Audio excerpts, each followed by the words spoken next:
अगर हम 1 साल का ड्रॉप लेकर के अपने 6 साल में अगर हम निकलते हैं वहाँ से, तो जो ब्रांड वैल्यू होती है कॉलेज की, वो हमें यहाँ के 7 साल के अकॉर्डिंगली जो हमें सैलरी होगी वो हमें 6 साल में ही मिल जाती है। ठीक है, ये कंडीशन ये मैं बता रहा हूँ। ऐसा आप जो बच्चे एसपीए से निकलेंगे और जो बच्चे किसी प्राइवेट कॉलेज से निकलेंगे तो दोनों में डिफरेंस होता है। ठीक, ड्रॉप ले रहे हैं वो अगर एसपीए एनआईटी में नहीं एडमिशन लेते हैं तो फिर उनका ड्रॉप लेना बेकार है। रजिस्ट्रेशन का प्रोसेस कुछ नहीं है, डिस्क्रिप्शन बॉक्स में आपको लिंक मिल जाएगा। लिंक में जाकर के आपको ये सारी डॉक्यूमेंट्स भरने हैं। ठीक है, डॉक्यूमेंट्स आपको पुट करने हैं, आप खुद को रजिस्टर कर सकते हो। मैं खुद आपको कॉल करूंगा, कोई मेरा टीम मेंबर नहीं कॉल करेगा। हर एक बच्चे को मैं खुद कॉल करूंगा और उनसे उनकी ओपिनियन और उनके रिजल्ट्स के बारे में बात। Hello guys, welcome back to my YouTube channel architecture life in studies. तो वीडियो बहुत लंबी होने वाली है। टॉपिक आपने देख ही लिया होगा। आज की जो टॉपिक है वो है ड्रॉप। अगर आपने इस वीडियो को पे क्लिक किया है तो ऑब्वियसली आपके माइंड में ये चल रहा होगा कि क्या मुझे ड्रॉप लेना चाहिए कि नहीं लेना चाहिए फॉर BR 2023 BR 2022 के बच्चों के लिए। अभी 2022 का एडमिशन चल रहा है, अगले साल 2023 का एडमिशन चलेगा, तो आप लोगों के भी माइंड में चल रहा होगा। अगर आपने वीडियो पे क्लिक किया है तो जरूर माइंड में चल रहा होगा कि मेरे को ड्रॉप लेना चाहिए कि नहीं लेना चाहिए। मैं भी अपनी तरफ से आपको अपनी ओपिनियंस बताऊंगा, बाकी इसका जो फाइनल रिजल्ट्स होगा वो आप खुद लोगे और अपने पेरेंट्स के थ्रू लोगे कि आपको ड्रॉप लेना है कि नहीं लेना है। ठीक है, आज की वीडियो में हम बहुत सारे टॉपिक्स पे बात करेंगे, जैसे कि हम बात करेंगे किनको ड्रॉप लेना चाहिए, किनको ड्रॉप नहीं लेना चाहिए, कैसे स्टूडेंट्स हैं जो ड्रॉप लेना चाहते हैं, जो मेरे को दिखते हैं अपने मैसेजेस और कमेंट बॉक्स में। डार्केस्ट साइड क्या है, ब्राइटेस्ट साइड क्या है ड्रॉप्स की। ठीक है, हमारी तरफ से ड्रॉप्स वाले बच्चों को क्या क्या ऑफर्स हैं वो भी आज हम डिस्कस करेंगे। बहुत सारे टॉपिक्स पे हम डिस्कस करेंगे। ठीक है, जो भी हमारे पास जो मेरे पास मेरा जो एक्सपीरियंस है वो मैं आपके साथ शेयर करूंगा, जो मैंने पिछले 4 साल से देखा है। जो 4 साल से मेरी फाइनल 4th ईयर की चल रही है, मैंने खुद भी ड्रॉप लिया था 1 साल, तो मेरे पास टोटल 4 साल का एक्सपीरियंस है। मैंने 2 बैचेस भी निकाले, 2022 भी निकाला है, 2021 भी निकाला है। ठीक है, तो उन सब बैचेस से आपको जो भी एक्सपीरियंस होगा मैं आज आपको दूंगा। वीडियो प्लीज लास्ट तक देखना। ठीक है, तो सबसे पहले हम उन टॉपिक्स पे बात करते हैं कि ड्रॉप किन्हें नहीं लेना चाहिए। ठीक है, बहुत सारे बच्चे ऐसे मिलते हैं मेरे को डेली मैसेजेस में जिनके साथ ये कंडीशन है लेकिन वो बोल रहे हैं कि ड्रॉप लेना है मेरे को। तो मैं सबसे पहले उन सारे बच्चों को बता दूं, यहाँ पे आपको दिख रहा होगा, वो बच्चे इस बार ड्रॉप लेने का ना सोचे जिनके 12th में 50% से कम है या फिर उनके डिप्लोमा में 50% से कम है, क्योंकि इस साल के लिए सिर्फ और सिर्फ ये ऑफर है। उसके बाद ये ऑफर खत्म हो जाएगा। अगर खत्म हो जाएगा तो आपके लिए बहुत दिक्कत हो जाएगी, आप आर्किटेक्चर प्रोसीड नहीं कर सकते। तो सबसे पहले हमारे कंडीशन में ये बच्चे बाहर हो जाते हैं कि इन्हें ड्रॉप लेना चाहिए कि नहीं लेना चाहिए। दूसरा, वो बच्चे इससे निकल जाए। मैं इसके फेवर में नहीं हूं, अगर आप उसके फेवर में हैं तो आप हो सकते हो, लेकिन मैं उस फेवर में नहीं हूं कि जिन्होंने पिछले साल ड्रॉप ले रखा है उन्हें इस साल फिर से ड्रॉप लेना चाहिए। क्योंकि 6 साल की डिग्री को अगर आप 7 साल की कर रहे हैं तो मेरी नज़र में ये बेवकूफ़ी है। ठीक है, अगर आपने 6 साल की डिग्री को 7 साल का कर दिया है तो ये बेकार है। आप किसी भी प्राइवेट कॉलेज या फिर अगर आपको कोई गवर्नमेंट कॉलेज भी मिल रहा है मिनिमम भी, तो आप वहाँ पे जाके एडमिशन ले लो।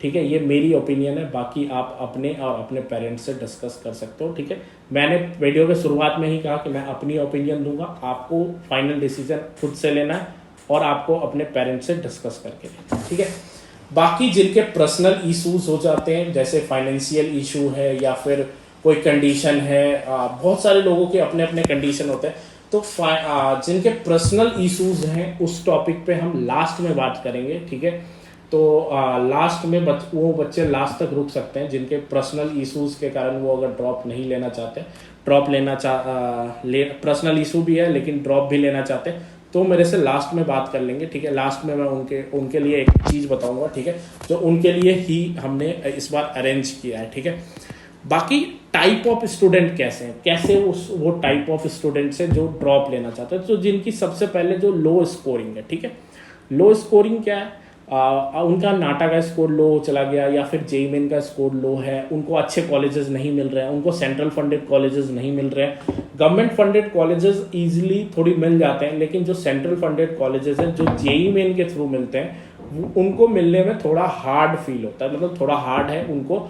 लेना अकॉर्डिंग टू नाटा के जो कॉलेजेस हैं, जो स्टेट फंडेड कॉलेजेस हैं। अगर आपके स्टेट में कोई गवर्नमेंट कॉलेज होगा तो ईजिली आपको मिल जाएगा, लेकिन अगर आप बाहर के हो तो आपको दूसरा ये होता है कि नॉट क्वालिफाइंग एंट्रेंस एग्जाम। जैसे कल मेरे को एक बच्चे का मैसेज आया था, इवन उसने मेरे साथ कोर्स वगैरह भी लिया था, उसके नाटा के स्कोर भी बहुत अच्छे हैं, उसके जो मेरिट स्कोर है 154 स्कोर है, मेरा ही खुद के स्टूडेंट है वो, 154 उसका मेरिट स्कोर बन रहा है, लेकिन एक्चुअली उसने जो क्वालिफाइड WBJE उसने क्वालिफाई नहीं किया था। अगर वो WBJE क्वालिफाई कर लेती तो उसको अच्छे कॉलेज में, इवन जादवपुर यूनिवर्सिटी में बहुत अच्छी सीट मिल जाती, ठीक है। लेकिन कंडीशन यही था कि वो बहुत लेट मेरे पास आई थी, वो जुलाई वगैरह में मेरे पास आई थी, तो उसको पता नहीं था कि उसको WBJE भी देना पड़ेगा अगर वो जादवपुर यूनिवर्सिटी में पार्ट लेना चाहती है तो वो मेरे से कल पूछ रही थी कि भैया मेरे को ड्रॉप लेना चाहिए कि नहीं लेना चाहिए, तो मैंने उसे कुछ सजेस्ट किया है। बाकी ऐसे भी बच्चे होंगे जिन्होंने क्वालिफाइंग एग्जाम नहीं दिया होगा, चाहे वो नॉट क्वालिफाई होंगे नाटा या जेई या फिर कहीं और एडमिशन के लिए डिफरेंट प्रोसेस होता है, उसके लिए अगर वो क्वालिफाई नहीं है। अब कुछ ऐसे भी बच्चे होंगे ड्रॉप के लिए जिनको पता ही नहीं होगा, प्रोसेसेस उनसे मिस हो गए होंगे। जैसे स्टेट काउंसलिंग की प्रोसेस होती है या फिर यूनिवर्सिटी काउंसलिंग के प्रोसेस होते हैं, वो उनसे मिस हो गए, उनके स्टेट के काउंसलिंग उनसे मिस हो गए, या फिर उनके जो प्रोसेस में उनके साथ कोई दिक्कत आ गई, उस समय फाइनेंशियल इशू आ गया, या फिर एंट्रेंस एग्जाम वो नहीं दे पाए, उनके साथ कोई फाइनेंशियल इशू हो गया, तो वैसे बच्चे भी ड्रॉप्स के लिए यहाँ पे आए हैं, ठीक है। Who had not attempted because of board. कुछ ऐसे भी बच्चे मेरे को मिले हैं जो पिछले साल का एंट्रेंस एग्जाम, इस बार का एंट्रेंस एग्जाम इसलिए नहीं दिया क्योंकि उनके जो बोर्ड का परसेंट है वो कम है, ठीक है। तो कुछ ऐसे बच्चे होंगे जो हमारे पास मतलब इस बार ड्रॉपर्स होंगे। आप अपनी लिस्ट देख लो, ठीक है, आप कौन से लिस्ट में आते हो, या तो आपका लो स्कोर होगा, या तो आपने किसी क्वालिफाइंग एग्जाम को क्वालिफाई नहीं किया होगा, कोई आपका आर्किटेक्चर का एडमिशन प्रोसेस मिस हो गया होगा, या फिर अगर आप अपने 12th के प्रिपरेशन में होंगे, आपका स्कोर, अगर आपने नाटा जेई दिया भी होगा तो आपके स्कोर जो होंगे वो लो होंगे। अब हम बात करेंगे कि किनको ड्रॉप लेना चाहिए, ठीक है, ड्रॉप किनको लेना चाहिए, ठीक है। बेसिकली ये मेरी तरफ से ओपिनियन है, ठीक है, आप अपनी तरफ से भी ओपिनियन वगैरह ले सकते हैं। सबसे पहली बात कि 12th, जो मैंने शुरू में कहा कि 12th में जिनके 50% नहीं है उनके लिए प्रोसेस थोड़ा लंबा होने वाला है अगर वो ड्रॉप लेना चाहते हैं। बहुत सारे बच्चे मेरे को मिले ऐसे जो कह रहे थे कि भैया मेरे को ड्रॉप लेना है क्योंकि मेरे को SPA NIT में एडमिशन चाहिए, लेकिन मेरे 50% नहीं है, आप मेरे को प्रोसेस बताओ। तो प्रोसेस ये है कि आपको इम्प्रूवमेंट का पेपर देना पड़ेगा। जिस भी सब्जेक्ट में आपको 50% से कम है, आप इम्प्रूवमेंट का पेपर दे करके, नवंबर दिसंबर में फॉर्म फिल होता है, इम्प्रूवमेंट का पेपर CBSE का आप दे करके अपना स्कोर इंक्रीज करके देन फिर आप एंट्रेंस एग्जाम्स वगैरह का प्रिपरेशन करके आप SPA NIT में जा सकते हो, लेकिन इसके लिए आपको बहुत मेहनत। अब हम बात करते हैं सेकंड कि जिनकी परसेंटाइल 90 से एबव है और उनको NIT और SPA में एडमिशन नहीं मिल पाया, मतलब बच्चे ने बहुत मेहनत की अपनी तरफ से, लेकिन उनको SPA और NIT में इसलिए एडमिशन नहीं मिल पाया क्योंकि उनकी कैटेगरी नहीं थी या फिर उनका होम स्टेट कोटा नहीं था। तो ऐसे बच्चे अगर ड्रॉप लेना चाहते हैं तो वो ले सकते हैं, लेकिन उनका कंडीशन क्या होना चाहिए, उनका कंडीशन में ये भी होना चाहिए कि उनके 12th के परसेंट ये 50% से कम नहीं होने चाहिए, और दूसरा वो पिछले साल ड्रॉप नहीं लिए थे, ठीक है। ऐसे बच्चे अगर चाहते हैं तो वो ड्रॉप ले सकते हैं। बाकी जो मैंने फाइनल डिसीजन बताया वो आप अपने पेरेंट्स या फिर अपने इनसे ले सकते हो। बाकी अगर आप गवर्नमेंट कॉलेजेस में एडमिशन चाहते हो, जो स्टेट फंडेड कॉलेजेस है स्टेट के काउंसलिंग के थ्रू, वो आप ले सकते हो। कुछ ऐसे भी बच्चे होंगे जो बिलो 90 होंगे और एबव 70 परसेंटाइल होंगे, वो भी अगर लेना चाहते हैं ड्रॉप तो वो ले सकते हैं, लेकिन फाइनल ओपिनियन उनके पास है, ठीक है। और जिनका नाटा का स्कोर 100 से नीचे है उनको प्राइवेट कॉलेजेस मिल रहा है, लेकिन उन्होंने 12th इस बार अपीयर किया है, तो वो भी अगर चाहते हैं तो ड्रॉप ले सकते हैं, ठीक है। बाकी हम बात करेंगे 2 साइड्स ऑफ ड्रॉप्स। देखो, एक डार्क साइड है, एक ब्राइटर साइड भी है। देखो डार्क साइड क्या है, ब्राइटर साइड क्या है, सबसे इंपॉर्टेंट पार्ट है। सबसे पहले हम डार्क साइड के बारे में बात करते हैं। देखो, जो इस बार कोई भी ऐसा बच्चा अगर उसने जेई मेन दे रखा है, पहले ही मैं बता दूं, अगर उसने जेई मेन दे रखा है तो वो कहीं भी जाके एडमिशन ले सकता है किसी भी प्राइवेट कॉलेज में, ठीक है। अगर उसने नाटा नहीं भी दे रखा है तो कोई दिक्कत नहीं है। अगर नाटा क्वालिफाई नहीं किया है और जेई मेन उसने नहीं दिया है तब उसे कहीं एडमिशन नहीं मिलेगी। लेकिन अगर इस बार उसने अगर नाटा दे रखा ना जेई मेन दे रखा है, नाटा दिया भी नहीं है, तो उसको कहीं ना कहीं प्राइवेट कॉलेज में एडमिशन मिल जाएगी, ठीक है। बाकी मैं डार्क साइड बता देता हूँ। डार्क साइड ये है कि जो आपकी 5 साल की कोर्स थी, अगर आप किसी प्राइवेट कॉलेज में एडमिशन लेकर के कर लेते, लेकिन वो अब बढ़ के 6 साल की हो जाएगी क्योंकि आप 1 साल का ड्रॉप ले रहे हैं, ठीक है। अगर आपने अपने ड्रॉप पीरियड में बहुत अच्छे तरीके से पढ़ाई नहीं की और जो जिस तरीके से आपको गाइडेंस चाहिए था अगर आपको वो नहीं मिला, तो ये हो जाएगा कि आपको फिर से प्राइवेट कॉलेजेस से अपनी आर्किटेक्चर को प्रोस्यू करना पड़ेगा और फिर फाइनली आप 1 साल पीछे आओ। अब हम बात करते हैं ब्राइटर साइड क्या है ड्रॉप लेने की। देखो, मैं ड्रॉप के फेवर में नहीं हूँ कि आप ड्रॉप ले ही लो, ठीक है। मैंने पहले ही बताया, लास्ट डिसीजन और फाइनल डिसीजन जो होगी वो आपकी खुद की होगी, ठीक है। You will be get the chance to take admission in dream colleges. आपके पास 1 साल का चांस आएगा कि आप किसी ड्रीम कॉलेज में एडमिशन ले लो, ठीक है। ऐसा भी होगा। बहुत सारे बच्चे डिफरेंट टाइप्स ऑफ ड्रॉप्स लेते हैं। कुछ बच्चे ऐसे भी मैंने देखे, वो किसी और कोर्स में एडमिशन ले लेंगे, जैसे बीएससी वगैरह करने लगेंगे, देन फिर वो आर्किटेक्चर के लिए तैयारी करते हैं, एंट्रेंस एग्जाम। मेरे पास 4-5 ऐसे बच्चे थे पिछली बार जो बीएससी में एडमिशन ले रखा था उन्होंने, और इस बार अच्छे स्कोर ला करके उन्होंने फिर वापस से आर्किटेक्चर में एडमिशन लेने का प्रोसेस स्टार्ट कर दिया। तो कुछ ऐसे भी बच्चे दिखते हैं मेरे को, कुछ ऐसे भी दिखते हैं जिन्होंने किसी आर्किटेक्चर कॉलेज में ही एडमिशन ले लिया और अपनी दूसरे बार एंट्रेंस एग्जाम की तैयारी कर रहे हैं। तो ऐसे भी बच्चे मेरे को दिखते हैं। देखो, दूसरा आपको मिलेगा ब्रांड वैल्यू। पहला आपको क्या मैंने बताया कि ड्रीम कॉलेजेस तक आप पहुंचोगे और उसी ड्रीम कॉलेजेस में आपको ब्रांड वैल्यू मिलेगा जो आपके जॉब के कंडीशन को सुधारेगा। अब देखो होता क्या है, अगर मैं किसी प्राइवेट कॉलेज में एडमिशन लेता हूँ, ये मेरी ओपिनियन है, जिस बच्चों ने 1 साल का ड्रॉप नहीं लिया है, ठीक है, उनके लिए। अगर आप किसी प्राइवेट कॉलेज में एडमिशन लेते हो, चलो मैंने ले लिया 5 साल का, अब क्या है, किसी अननोन प्राइवेट कॉलेज से मैंने एडमिशन लिया जिनकी उतनी अच्छी वो नहीं थी। अब क्या है, उनके यहाँ मेरे को 2 साल 3 साल मेहनत करनी पड़ेगी, तब जा कर के मेरे को अच्छे जॉब लगेंगे, अच्छी सैलरी उठेगी। अगर हम 1 साल का ड्रॉप लेकर के अपने 6 साल में अगर हम निकलते हैं वहाँ से, तो जो ब्रांड वैल्यू होती है कॉलेज की, वो हमें यहाँ के 7 साल के अकॉर्डिंगली जो हमें सैलरी होगी वो हमें 6 साल में ही मिल जाती है, ठीक है। ये कंडीशन, ये मैं बता रहा हूँ। ऐसा आप जो बच्चे एसपीए से निकलेंगे और जो बच्चे किसी प्राइवेट कॉलेज से निकलेंगे, तो दोनों में डिफरेंस होता है, ठीक है। क्योंकि जो बड़े बड़े आर्किटेक्ट्स हैं उनके खुद के जो डिफरेंट कॉलेजेस रहते हैं, उनके डिफरेंट अच्छे कॉलेजेस के अलग अलग टीम्स रहते हैं, ठीक है। जो एसपीए की टीम अलग रहती है, सीसीए की टीम अलग रहती है, जामिया की टीम अलग रहती है, सेप्ट की टीम अलग रहती है। तो डिफरेंट उनके कॉलेजेस के अलग अलग उनके खुद के टीम्स रहते हैं, ठीक है। और सबसे बड़ी बात ये होगी, जो आप कॉलेज जाओगे अगले साल, हाँ मतलब अगर आप ड्रॉप लेते हो तो आपको जो इन्वायरमेंट मिलेगा वहाँ पे उस माइंड का मिलेगा। मतलब आप वहाँ का जो माइंड होगा, माइंड सेटअप होगा, जो इन्वायरमेंट होगा वो उसके अकॉर्डिंग होगा। और जहाँ पे अगर आप इधर एडमिशन लेते हो तो प्राइवेट के अकॉर्डिंगली आपकी चलेगी, ठीक है। तो प्राइवेट का जो माइंड सेट होगा उसके मतलब आपको जो इन्वायरमेंट मिलेगा। बाकी मैं आपको बता दूं, प्राइवेट कॉलेजेस में भी खराब इन्वायरमेंट नहीं रहता, ठीक है, बहुत अच्छा इन्वायरमेंट रहता है। बस डिपेंड करता है कि कॉलेज आपको कैसा मिले, डिपेंड करता है कि आपको कॉलेजेस कैसा मिला है। एक इन्वायरमेंट का भी फायदा आपको मिलेगा, ठीक है। अब हम बात करते हैं इंपॉर्टेंट पॉइंट्स की। अगर आप ड्रॉप ले रहे हैं तो क्या क्या इंपॉर्टेंट पॉइंट्स आपको रखना पड़ेगा, जो आपके नोट्स के लिए अभी से आप अगर आप इसको लिख करके ना अपने दीवार पे चिपका लो, जिससे कि आपके लिए फ़ायदा हो। तो आपको सबसे पहला काम करना है, अपने रिजल्ट्स पे स्टडी करना है कि आपने कहाँ पे मार्क्स लूज़ किए, कहाँ पे आपने क्या दिक्कत की, ठीक है।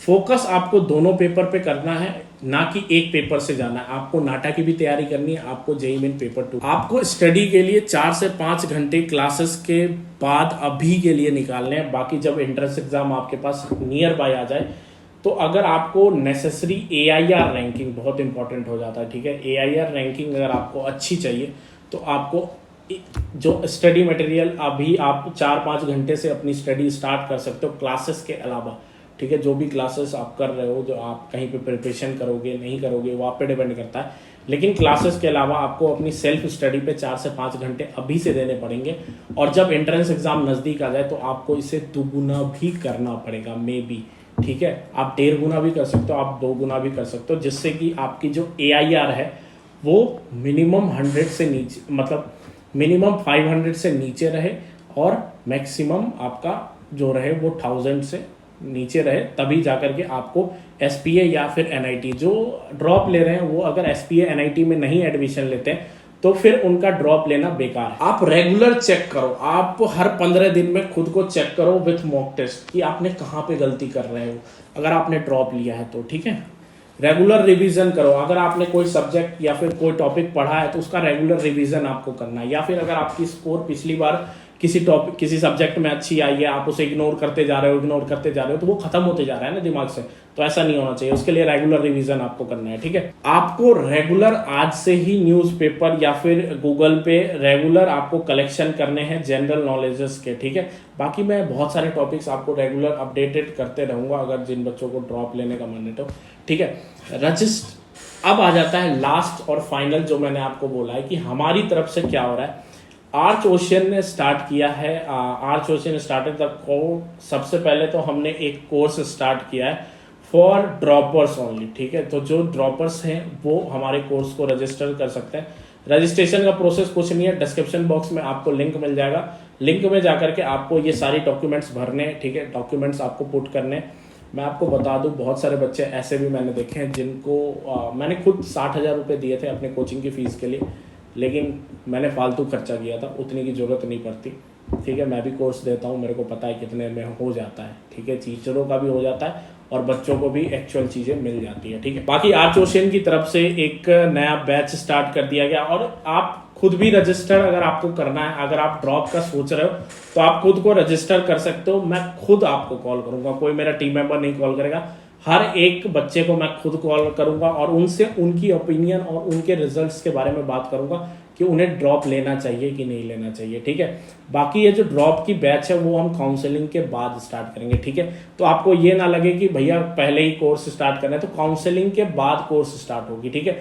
उससे पहले मैं बच्चों से बात कर लूंगा, बच्चों के कंडीशन के बारे में जान लूंगा, ठीक है। तो मैं खुद कॉल करूंगा, ठीक है। तो अगर आपको मन में ड्रॉप चल रहा है तभी आप यहाँ पे रजिस्टर करें, अगर आपको ड्रॉप आपके मन में नहीं चल रहा है तो आप खुद को रजिस्टर नहीं करें, ठीक है। बाकी खुद को आप रजिस्टर कर सकते हैं हमारे इस नए कोर्स के लिए। इसके लिए मैं जो खुद आपको कॉल करूंगा, हमारे कोई टीम मेंबर्स आपको कॉल नहीं करेंगे, मैं खुद करूंगा, ठीक है।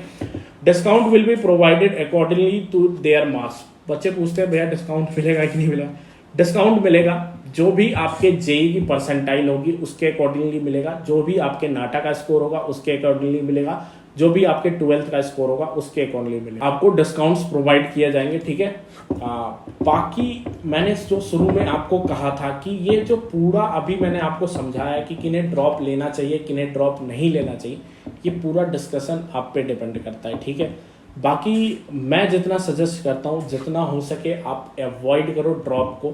लेकिन जब आपने सोच लिया है कि मेरा जो ड्रीम है वो SPA या फिर NIT या फिर जो ड्रीम कॉलेजेस हैं जैसे जामिया हो गया, CCA हो गया, या फिर सेप्ट यूनिवर्सिटी हो गई, या फिर सर जैसे कॉलेज ऑफ आर्किटेक्चर, या फिर रचना संसद जैसे कॉलेजेस वगैरह हमारे ड्रीम कॉलेजेस हैं, तब जा करके आप ड्रॉप ले सकते हो। क्योंकि उस पे आपको एडमिशन अगर आप लेते भी हो तो 1 साल का जो इन फ्यूचर में आपके 1 साल का जो स्ट्रगल पीरियड है ना वो आपका रिमूव हो जाएगा, ठीक है।